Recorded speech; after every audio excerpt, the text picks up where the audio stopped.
Hello everyone, welcome to my classes. आज मैं फिर हाजिर हूँ एक नई वीडियो के साथ।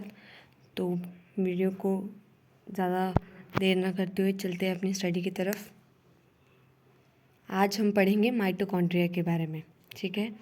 जैसे कि आपको यहाँ दिख रहा होगा, हम पढ़ेंगे माइटोकॉन्ड्रिया के बारे में। माइटोकॉन्ड्रिया में हम पढ़ेंगे इंट्रोडक्शन माइटोकॉन्ड्रिया की, माइटोकॉन्ड्रिया का स्ट्रक्चर और इसके फंक्शंस।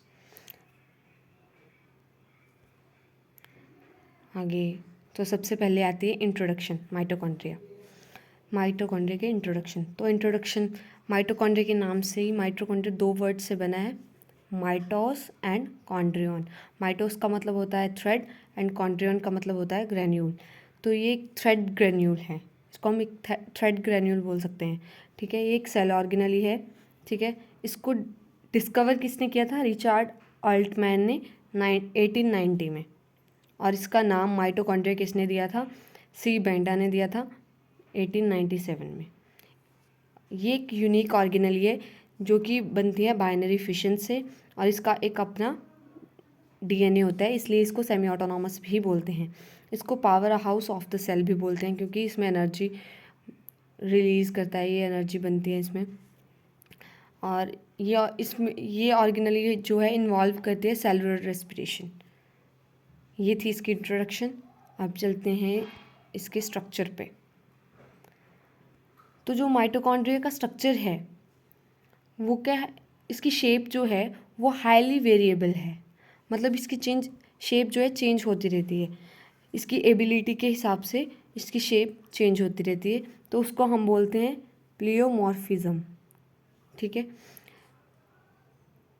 कोई भी ऑर्गेनिज्म मतलब ability to change their shape according to their need of cell, उसको बोलते हैं हम प्लियोमॉर्फिज्म, ठीक है। इसमें जो है, मैं आपको स्ट्रक्चर से ही समझाती हूँ। ये है माइटोकॉन्ड्रिया का स्ट्रक्चर, ठीक है। ये देखो, जैसे कि यहाँ पे आउटलाइन किया है आउटर मेम्ब्रेन, जो कि सबसे बाहर वाली मेम्ब्रेन को हम बोलते हैं आउटर मेम्ब्रेन।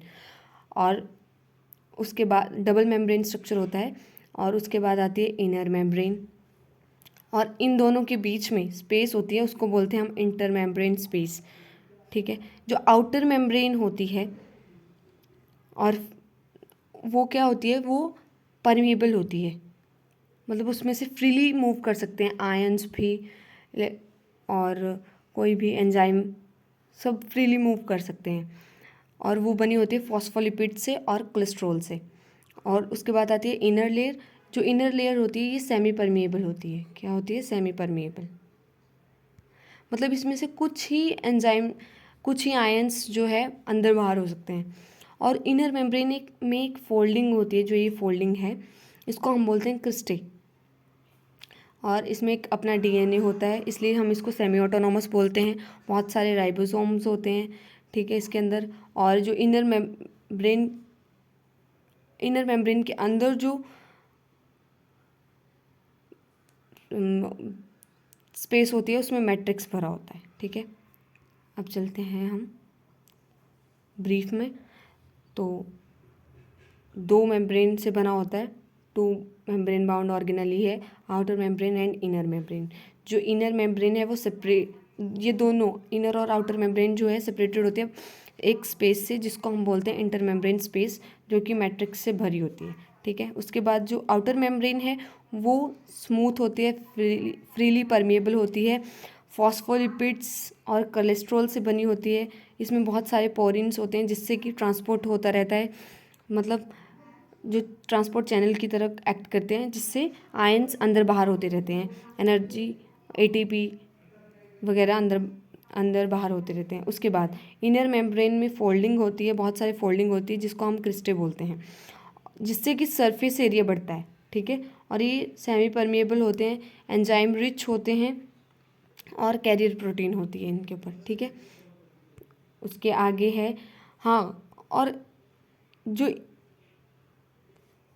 ये होते हैं इनर मेम्ब्रेन में, ये इनर मेम्ब्रेन है, इस पे ये फोल्डिंग हो रखी है जिसको हम क्रिस्टे बोलते हैं, ठीक है।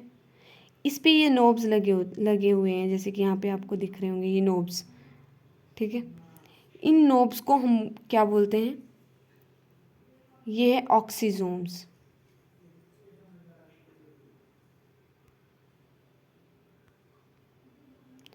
ये क्या है? ऑक्सीजोम। इनको हम बोलते हैं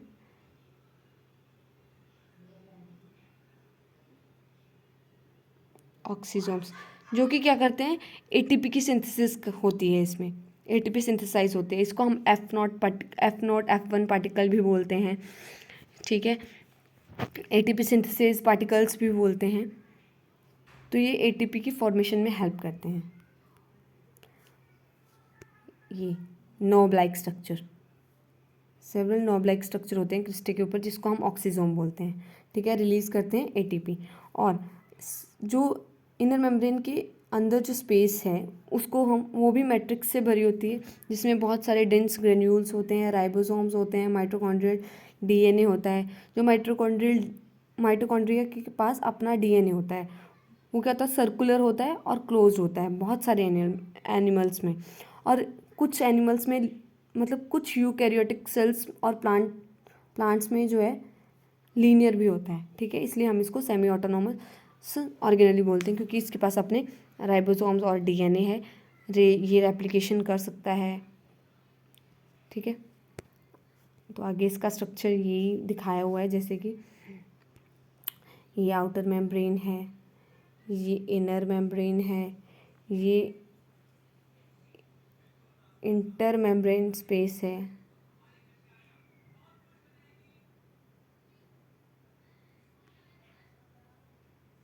ठीक है। उसके बाद जो इनर मेम्ब्रेन है उस पर फोल्डिंग हो रखी है, उस पर क्रिस्टे लगे हुए हैं, क्रिस्टे पे ऑक्सीजोम लगे हुए हैं, जिसको हम F0 पार्टिकल और F1 पार्टिकल बोलते हैं। इसमें राइबोसोम्स भी है जो कि ट्रांसक्रिप्शन में हेल्प करते हैं, प्रोटीन सिंथेसिस करते हैं। ग्रेन्यूल्स भी हैं जो कि स्टार्च स्टोर करते हैं, ठीक है। ये था इसका ऑल ओवर स्ट्रक्चर। और आगे चलते हैं हम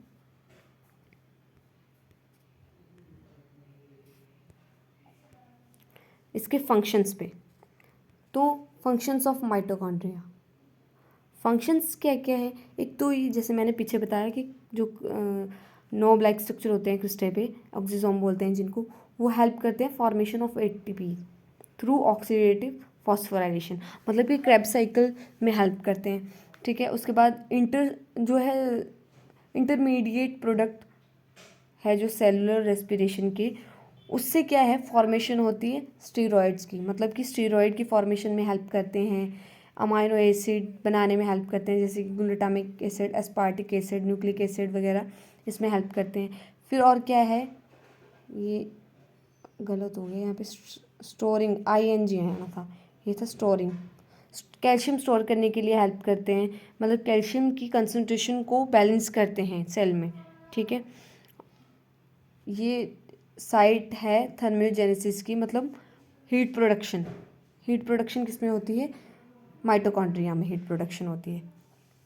उसके बाद स्पर्मियोजेनेसिस में जितनी भी एनर्जी यूज़ होती है वो माइटोकॉन्ड्रिया से जाती है, और ये सेल की ग्रोथ को प्रमोट करते हैं, जैसे कि इसमें डीएनए है, तो इसलिए सेल ग्रोथ और सेल मल्टीप्लिकेशन में भी हेल्प करते हैं। उसके बाद ये सेल डेथ भी करवाते हैं। अगर कोई भी जैसे सेल है उसमें अगर कुछ प्रॉब्लम है तो उसकी डेथ कर देते हैं, एलिमिनेशन कर देते हैं डैमेज सेल की, जिसको हम एपोप्टोसिस बोलते हैं। ये इसके कुछ फंक्शंस हैं।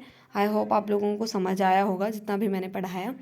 ये क्लास 9th से 6th 7th में भी होता है माइटोकॉन्ड्रिया, 9th में भी होता है, 10th में भी, 11th में भी, ऑल ओवर चलता है जब तक हम पढ़ाई कंप्लीट ना कर ले साइंस की, एटलीस्ट तब तक। तो आई होप आप लोगों को समझ आया होगा। तो लास्ट में थैंक यू सो मच। और अगर आपको मेरी वीडियो अच्छी लगी हो तो लाइक करें, शेयर करें और मेरे चैनल को सब्सक्राइब करें।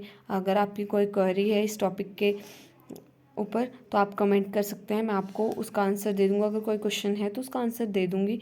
और अगर मैंने कुछ गलत बोला है तो भी आप मेरे से पूछ सकते हैं कि आपने ये चीज़ गलत बोली, तो मैं उसको करेक्ट करने की कोशिश करूँगी अगर मैंने बोला है तो। और अगर आप किसी और टॉपिक पे वीडियो चाहते हैं या किसी और टॉपिक पे क्लैरिफिकेशन चाहते हैं अपनी, तो आप मेरे को कमेंट करके बता दीजिएगा। मैं उस टॉपिक पे वीडियो डाल दूँगी। तो थैंक यू सो मच।